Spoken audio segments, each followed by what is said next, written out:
looking for healthier, fuller hair? Do you want extra money for bills, trips, extracurricular activities for your kids, or do you want to replace your entire income? Monat is the answer. Our products are Leaping Bunny certified, vegan, and Monat can be used by anyone, including your kids and pets. Message me on my Instagram to partner with me. Founder shares are available, and as a market partner, you have access to uncapped bonuses, 45% commission, 35 to 55% off discounts, on top of all-inclusive paid trips. Right now, I also have a free gift for anyone that partners with me, so don't miss out. You can message me on my Instagram at LizChilvers87. We still do 7 NUFC Matters show a week for free. But if you want to help support NUFC Matters, then there are a few ways of doing it. Hit the like button on each live broadcast and video. This helps the channel grow. Hit the subscribe button and select the all notifications bell so you don't miss a single show. If you want to help us financially, then you can join the channel using this button with the membership starting at $1.99 a month. Or you can drop us a donation in the chat using a super sticker.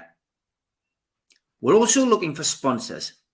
If you'd like your brand advertised on the flyers for the show and featured during the ad break, then email John at nufcmatters.com to arrange today.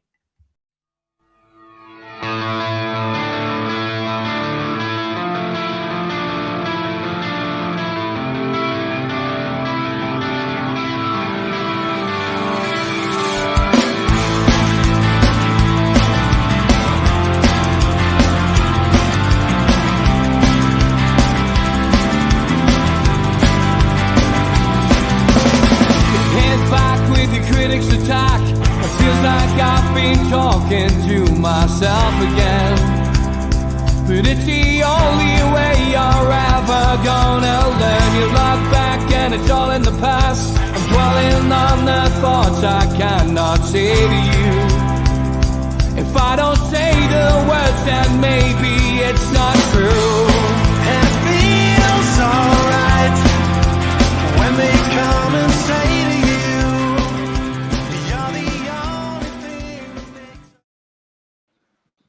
welcome along to NUFC Matters with me, Steve Wraith. Delighted to welcome a good friend of mine and playwright, Rob Ward, to the show. How are you, Rob? I'm all right, Steve. Thanks so much for having me on. Appreciate it. That was a cracking intro, by the way. Oh, thank you, mate. The Long Sands, a band I used to manage. People love them in the chat. And their backlist, their back catalogue, we use it all over our shows. So, nice. Yeah, thanks for that, mate. The reason I've got you on, and eagle-eyed viewers will remember that we did a little bit about this the last time this play that you wrote was in the Northeast. And anyone, I suppose, looking at that shirt on the poster, we can look a little closer without the words there. We'll see that it's an Adidas classic, the Entertainers top. And, of course, the play, Love It If We Beat Them, a knockout play about labour, love, and the beautiful game is coming back to the Northeast. And it might not be coming home in the Euros, but it's certainly coming home, this play. Touring the north of England, Tuesday the 10th of September to Sunday the 10th of November, 2024, thanks to Emmerson Ward Productions in association with a live theatre.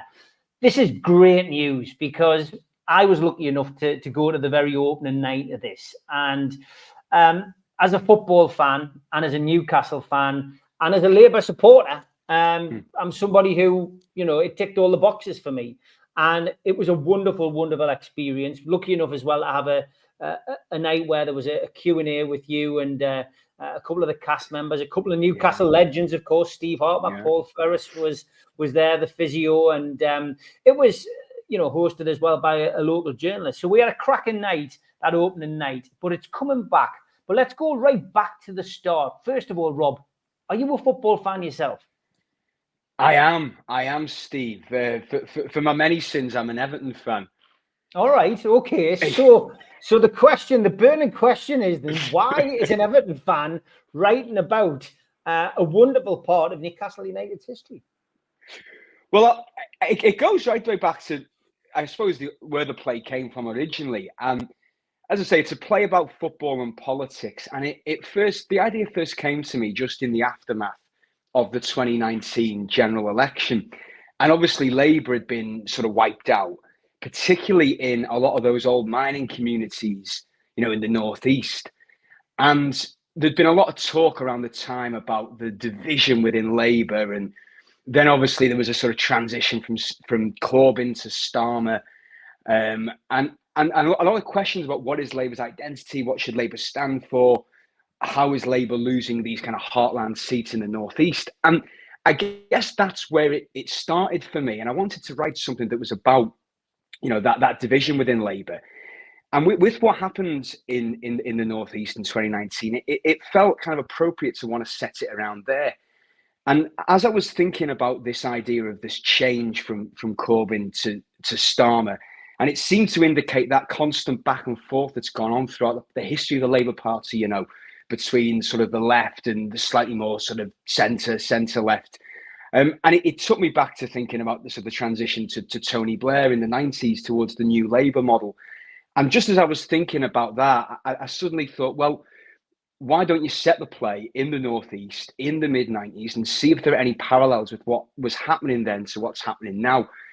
And I've always, as a playwright, I've always loved writing about sport, because I think sport is just so inherently theatrical. You know, we're seeing it all at the Euros, aren't we, this week? The drama on Sunday night with that late goal from Bellingham. It captures emotion, it captures drama like very few other things. And I love being able to get that into theatre and get it on stage. I'm a big sports fan myself. So just when it was just at that kind of moment, as I was thinking about all these things and how could I get football into the play, I suddenly realised, oh, hang on a minute. You set it in 96 and you have it as running alongside Newcastle United, you know, United's famous 95-96 season. So we follow our lead character is Len, you know, the kind of Labour councillor, sort of from the kind of the traditional old left of Labour. He's a former miner, he's a former union man, massive Newcastle United fan. And I thought what we could do is we could essentially have a situation where Len it goes for the seat, his local seat, when his local MP dies. He thinks he's the natural successor. But of course, the Labour Party is changing in that period.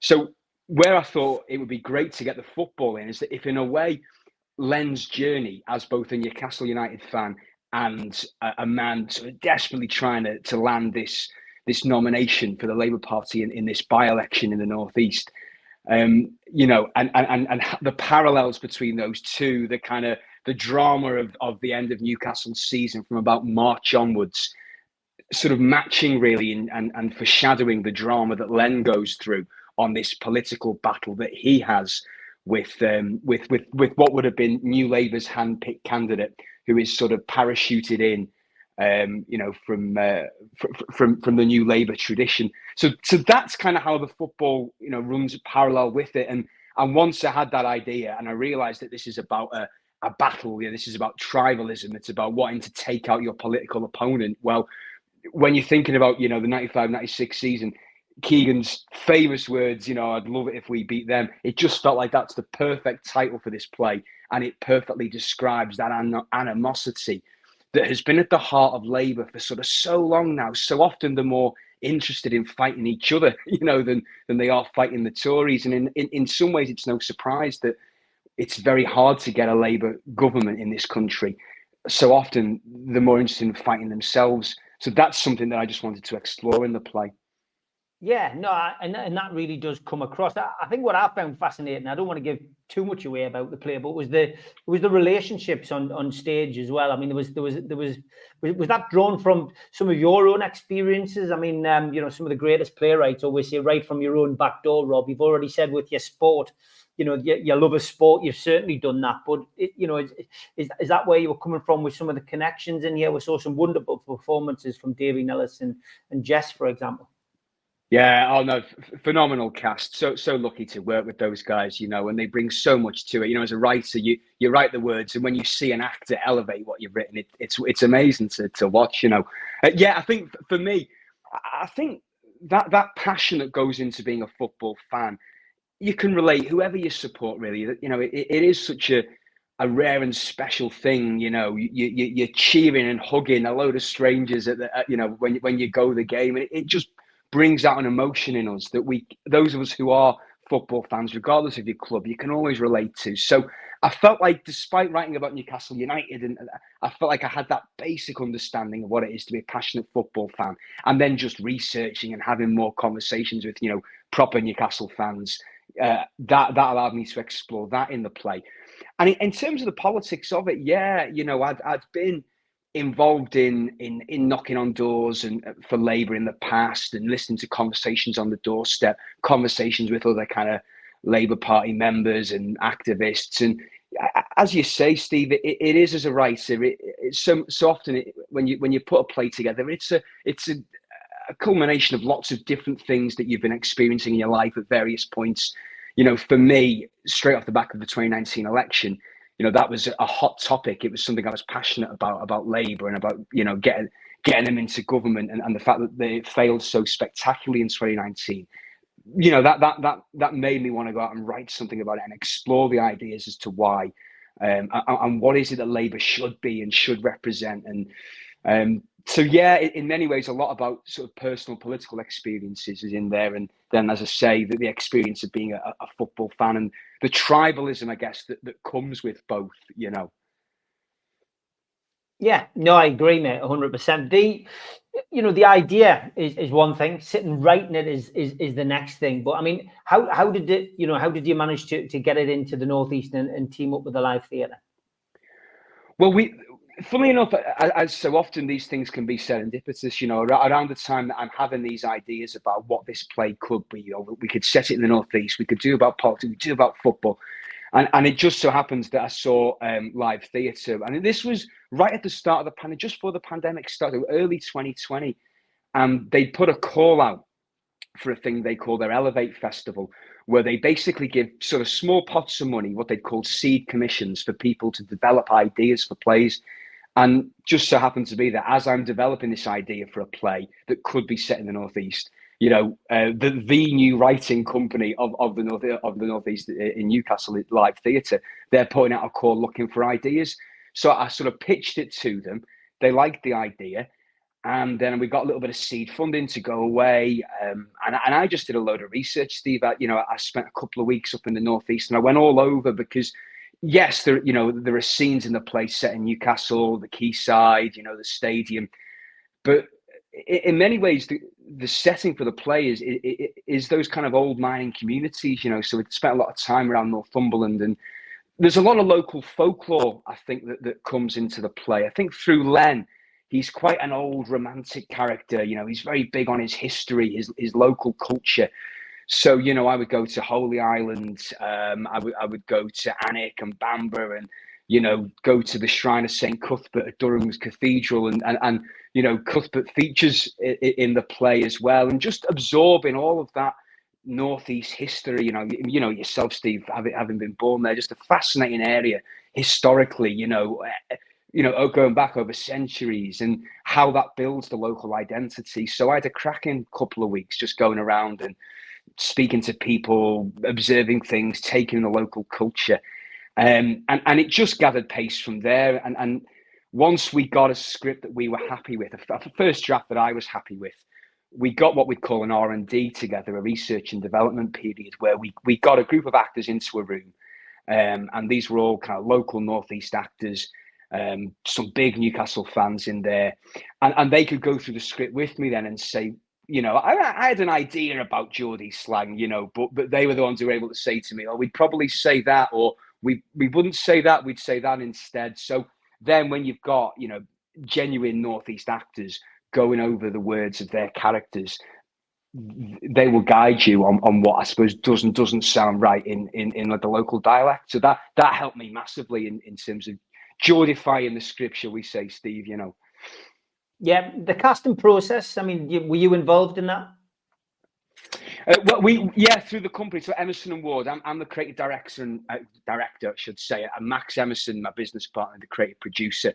So we put together that R&D, and we were looking specifically for local actors in the Northeast, and we had some brilliant actors do that.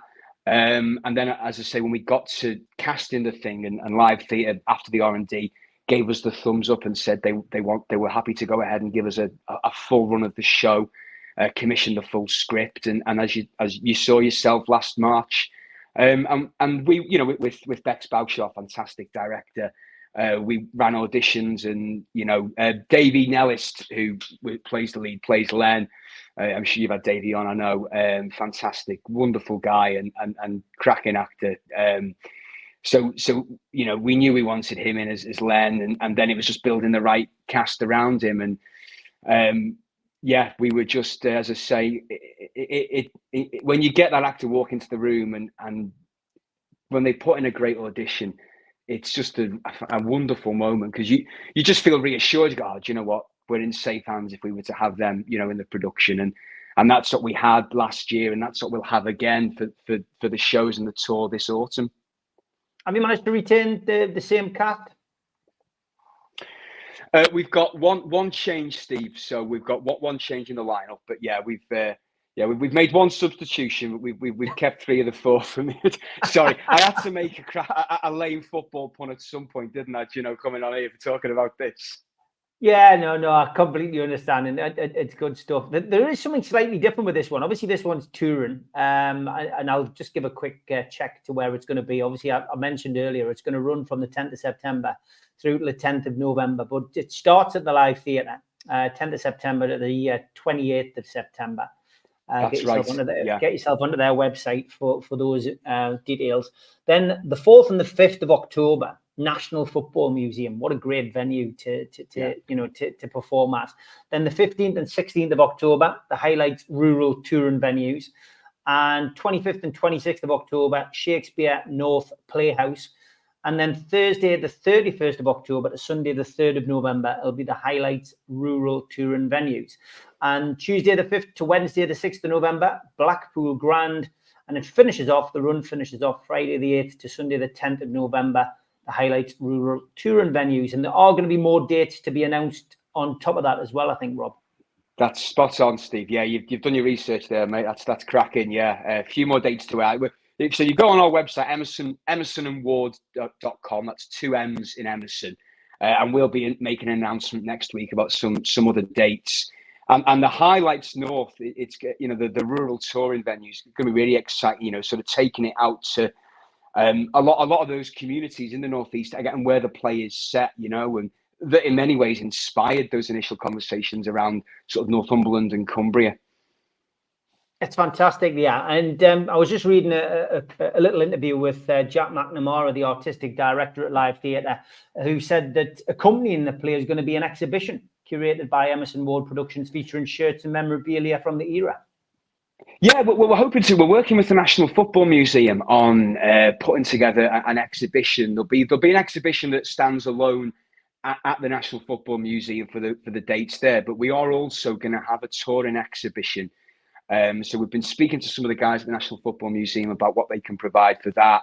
You know, looking at both the sort of the football of that 95-96 season, and also the politics of the time, articles and images and things that we can dig out of certain archives and, you know, various different museums and various different publications, you know, that we can get in touch with. And we're actually putting that together over the next few weeks, but that will be touring with the show. Yeah.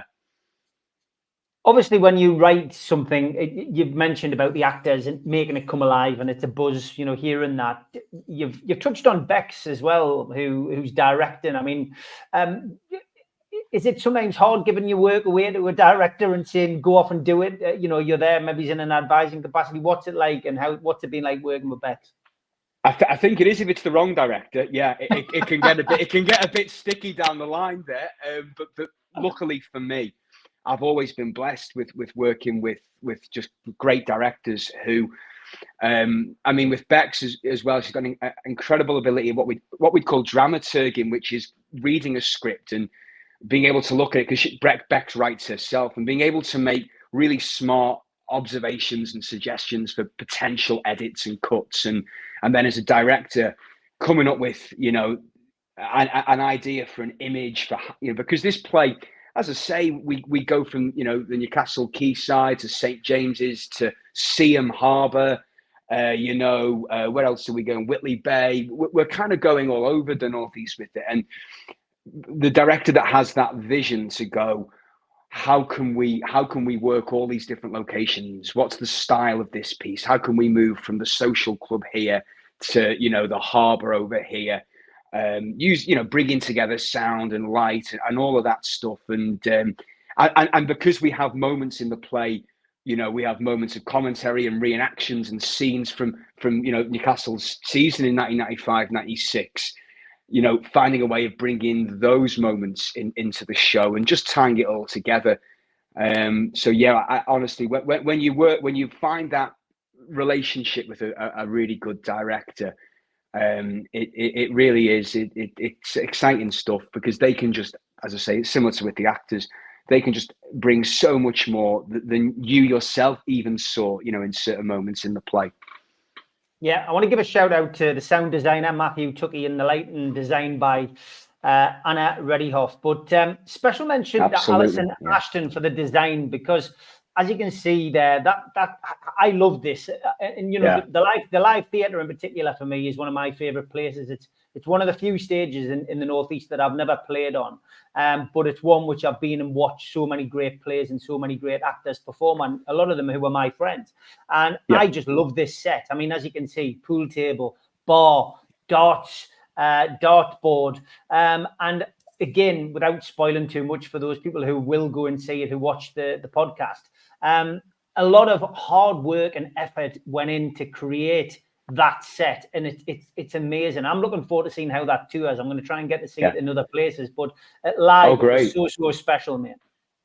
Well, I mean, Alice, absolutely genius to coming up with that, and it just felt like you were walking into a social club from back in the day. It reminded me of, we called it a little reference to where I grew up. My dad's brothers would always meet in Dunnies. That was the social club, you know, their local club. So whenever we go visit my nan and that side of the family, it would always be about, let's go and see your uncles. And they would be down Dunnies every single time, several pints in. So a lot of Christmases spent in Dunnies and places like that, you know. So we wanted to kind of recreate that. And the challenge for us now is taking that out on tour, you know, being able to move that set around, still capturing some of that magic, as you say, when you first walked into that room, went, wow, there's a pool table, you know, you've got all the drinks and even, you know, the old sort of chalkboards with the, you know, with the specials and all that on there. So it's trying to keep, you know, as much of that as we can, whilst also making it an easily tourable set. So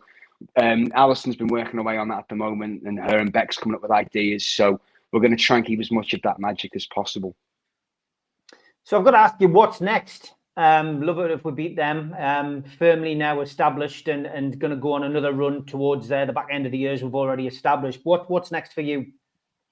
Well, for me personally, I've written a play. I was commissioned to actually play for a theatre in Leicester called Curve, and they Emmerson Ward, we're kind of resident creatives there, so they'll give us, you know, space to explore and develop new ideas. So they've commissioned me to write a play about the history of Leicester City Football Club. So I'm essentially just moving around the country writing plays about local football teams at the moment, Steve.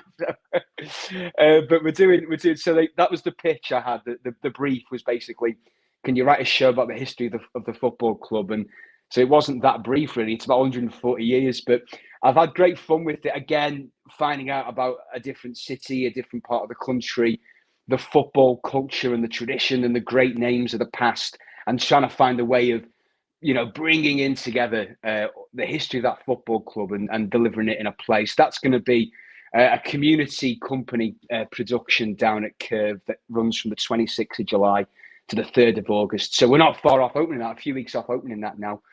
And we've just got back, myself, Emmerson Ward. We had a show on in Glastonbury, Steve. We were on the Poetry and Words tent. We had a show by Topia that was doing a one-person show that was doing a couple of evenings there. So if my voice sounds a bit hoarse, it's because I'm recovering from that long week in Glastonbury.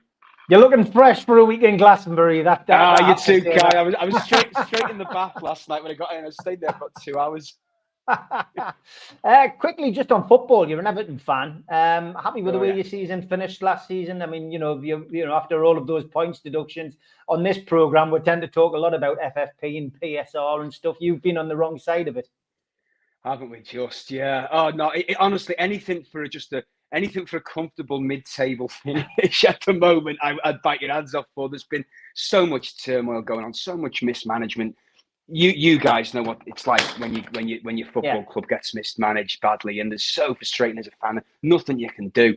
And watching just terrible decision landing you in so much trouble. And it has been a tough old couple of years, really. And but Dyche has gone in there, and okay, the football isn't the prettiest. Sure, in an ideal world, we'd love to be playing better football, but he's making us hard to be.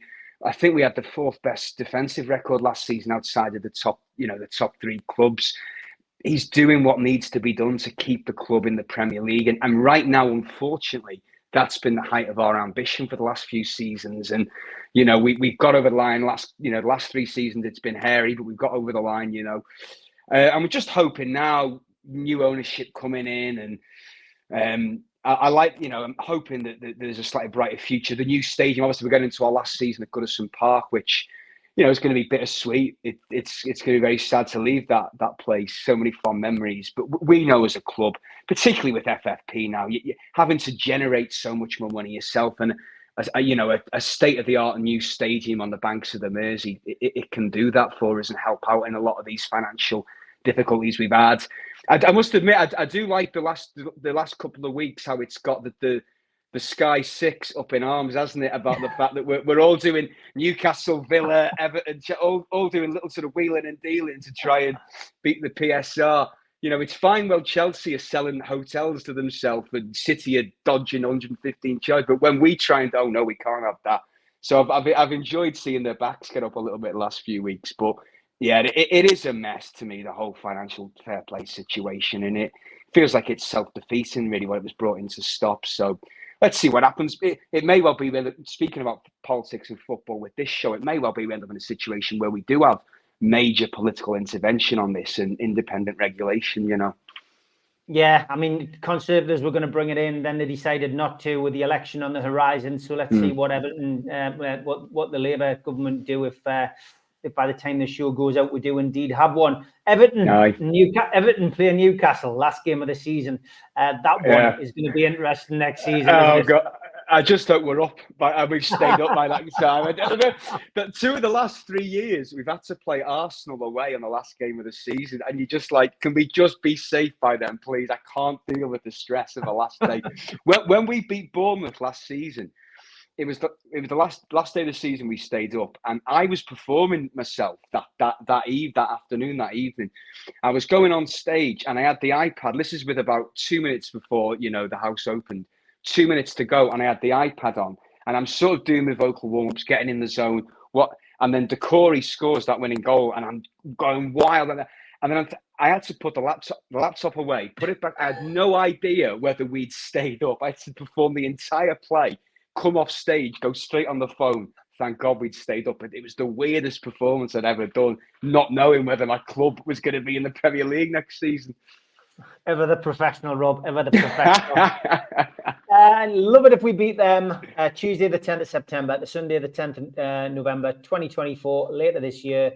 For all your details, www.emersonandward.co.uk. That's the place to go to. More shows going to be announced as well. And as the poster says, it's a knockout play about labour, love, and the beautiful game. And if you're a Newcastle fan, you really don't want to miss it. Get yourself along there to the live theatre. When that all kicks off. Rob, been an absolute pleasure, mate, to get you on. Best of luck with it. Look forward to seeing you on opening night, mate. Until then, take care, mate. Thanks very much for coming on. Thanks so much for having us, Steve. Appreciate it, mate.